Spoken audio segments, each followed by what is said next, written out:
This is a video demonstration to use your ProfitStars QuickBooks module to run a single transaction. We have QuickBooks open here on the screen, as you can see, and our module is already installed. When you go to the bottom of Customers menu, you'll see ProfitStars as a menu item. We'll select Process Transaction in order to pull open the dialog box. When it does open, you'll have a few different options to start with. First, applying your payment to all of the customer's open invoices. Applying the payment to a specific invoice, which if you check it, you'll notice that a new drop-down menu appears for open invoices. We'll let you select the invoice for a particular customer. And then we also have sales receipt functionality as well. We'll go ahead and run our transaction to a specific invoice. First, we'll select our customer, in this case the Chicago Bears. We'll notice that the amount is automatically populated. That is the total amount owed across all of their open invoices. From the drop-down menu for the open invoices, we can see they have two of them, invoice 15 and 21. If we select invoice 15, you'll notice that the dollar amount has changed to the full amount owed for that particular invoice. We can change that to a partial payment though. We'll pay $6 in this case.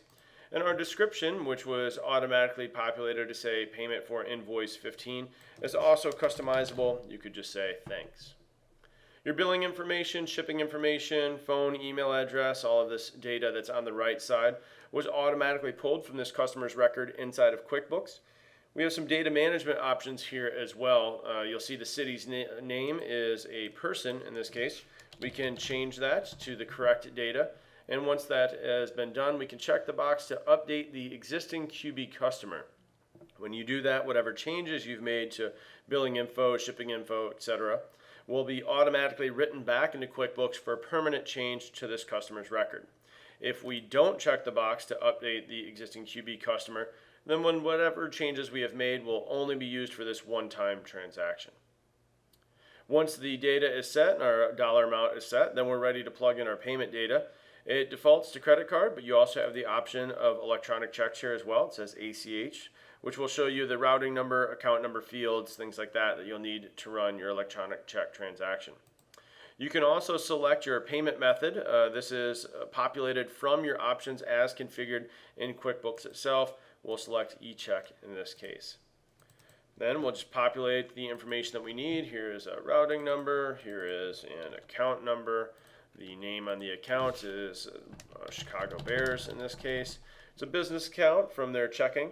The SEC code is the different options we have for running this transaction. In this case, we'll say it is a TEL, which was a telephone authorized entry. Then down below, we also have the option to tokenize this data. It's going to save this routing number and account number information, or if it had been a credit card payment, we could save the card number and expiration date into the ProfitStars gateway where it will be securely stored.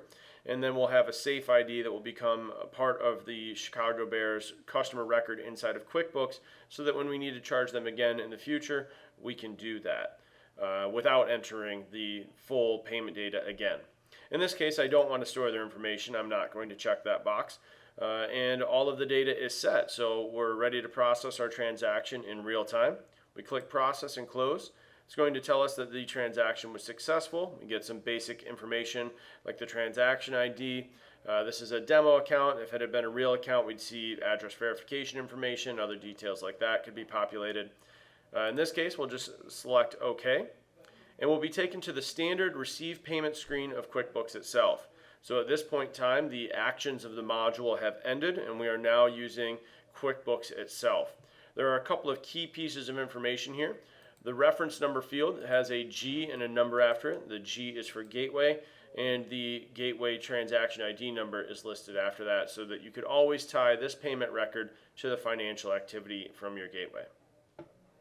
As with any QuickBooks activity, you could change how this payment was applied. Our $6 payment was applied to invoice 15 as we originally selected, but in this case we're satisfied with it, so we'll simply click Save and Close, and the process is done. Our payment has now been processed. If we take a look at the customer's record, we can go to the Chicago Bears, and we'll see here that our payment record is on their account. Their total amount owed has been properly reduced. It's a complete circle. So that is how you process an individual transaction using your ProfitStars QuickBooks module.